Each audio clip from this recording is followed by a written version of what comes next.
नमस्कार दोस्तों। दरअसल मौत एक सच है, लेकिन असमय मौत कई सवाल खड़े करती है। यही मौत जब रहस्य बन जाए तो मुसीबत बन जाती है। भारत में भी कई लोगों की मौत आज भी रहस्य है। चाहे दिव्या भारती का केस उठा लीजिए, चाहे श्रीदेवी का केस उठा लीजिए, चाहे वो बालिका वधू की वो जो एक्ट्रेस थी, मेरे को नाम नहीं याद है, जिया खान का उठा लीजिए। बहुत सारे ऐसे मौत हुई है जिनकी रहस्य है। चाहे आपको एक और क्या तो नाम है बोल रहे हैं, लाल बहादुर शास्त्री की मौत हो, आज भी रहस्य है। तो मैं बात करने वाला हूँ एक ऐसे ही इंपॉर्टेंट टॉपिक पे। सियासी सियासी हस्तियों से लेकर फिल्मी सितारों तक कई ऐसे नाम हैं जिनकी मौत के रहस्य आज तक पर्दा नहीं उठा सके, जो कि मैंने आपको कुछ एग्जाम्पल दिया है। दरअसल मैं बात कर रहा हूं मुंबई के अरुण टिक्कू और करण कक्कड़ के डबल मर्डर में। जब एक मॉडल का नाम सामने आया था, जब ये मॉडल का नाम सामने आया तो सब लोग हैरान दंग परेशान हो गए थे। जी हाँ, मैं बात कर रहा हूं सिमरन सूद के और विजय पलांडे की, जो कि एक गैंगस्टर आप बोल सकते हो।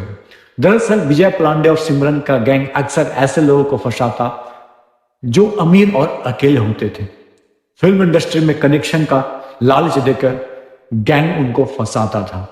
जी, दरअसल विजय की बात किया जाए, विजय पलांडे की, तो विजय हत्या के खेल का पुराना खिलाड़ी था। जो सॉरी वह एक नामी गैंगस्टर था। वह दोहरे हत्याकांड में 1998 और 2002 में भी जेल जा चुका था। गैंगस्टर विजय पलांडे की पत्नी कही जाने वाली सिमरन ने अरुण और करण को हनी ट्रैप के जरिए फंसाया था। विजय ने सिमरन को अपनी बहन बताया था। विजय और सिमरन जबकि दोनों हस्बैंड वाइफ थे और एक दूसरे को भाई बहन बताकर रिश्ता चलाया। दरअसल मैं बात करूंगा सबसे पहले करण कक्कड़ की। जी हाँ, करण कक्कड़ दरअसल क्या था कि प्रॉपर्टी का काम क्या करना, प्रॉपर्टी डीलर एक तरह से बोल सकते हो। उसकी दोस्ती सिमरन से हुई। उसने करण को बॉलीवुड में एक्टर बनने का सपना, बड़ा बड़ा ख्वाब दिखाया। करण उसके झांसे में आ गया। जैसा कि अब मुंबई सपनों का शहर कहा जाता है, वहां पे हर दिन सपने टूटते हैं, अब तो किसी का बनता भी है। इसी चक्कर में करण उसके झांसे में आ गया, आप बोल सकते हो। करण ने अपने भाई हनीश को 5 मार्च को बताया कि वह जल्द ही बहुत बढ़िया फिल्म, बहुत बड़े प्रोजेक्ट के फिल्म में बनाने जा रहा है। ठीक उसी दिन सिमरन और विजय ने उसका अपहरण कर लिया। उसके बाद चारों ने करण के क्रेडिट कार्ड से लाखों रुपए की शॉपिंग की और 10 अप्रैल 2012 को अंधेरी के किराए की एक फ्लैट में उसका कत्ल कर दिया। जी, दरअसल हत्या करने के बाद करण की लाश को फ्लैट में ही रख 2 बैग में भरकर उसके कार से ही वे चिपलून के जंगलों में जाकर उसे फेंका है। मुंबई विजय पलांडे के पिछले की वर्ग के 3 फ्लैट हथियाने के लिए किया। अब हम अरुण के टॉपिक पे आ गए। दरअसल यदि मुंबई क्राइम ब्रांच के दावा पे यकीन करें तो पलांडे की नजर अरुण टिक्कू की 50 करोड़ की प्रॉपर्टी पर थी। सारी प्रॉपर्टी हड़पने की कोशिश थी। दरअसल मुंबई के अलावा उनकी ज्यादातर प्रॉपर्टी जो थी दिल्ली में थी। दरअसल क्राइम ब्रांच सूत्रों का कहना है कि कुछ महीने पहले अरुण टिक्कू के बेटे अनुज ने विजय पलांडे के साथ शराब पीने के दौरान उसे बताया था कि मेरे पिता ने वसीयत लिखी है और अपनी 50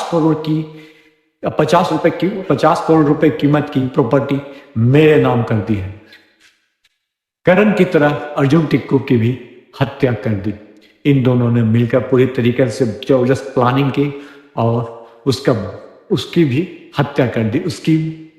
दरअसल उसका बेटा जो था अनुज मुंबई में एक्टर बनने आया हुआ था। तो उसने पहले फ्रेंडशिप की अनुज से, इसके बाद उसके फ्लैट पर एक जर्मन महिला को ठहरा दिया। धीरे धीरे उस फ्लैट में विजय के दोस्त धनंजय सिंधे और मनोज गजकोस भी रहने लगे। दरअसल एक दिन अरुण उसके फ्लैट में आया और फ्लैट में किसी और को देखकर उसका पारा हाई हो गया। पारा चढ़ गया, इसको बोल सकते हैं आप।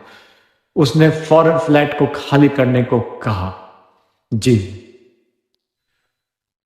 और ये सुनकर इन दोनों का प्लान इनको फेल होता लगा, इसलिए उन्होंने अरुण को भी मार दिया।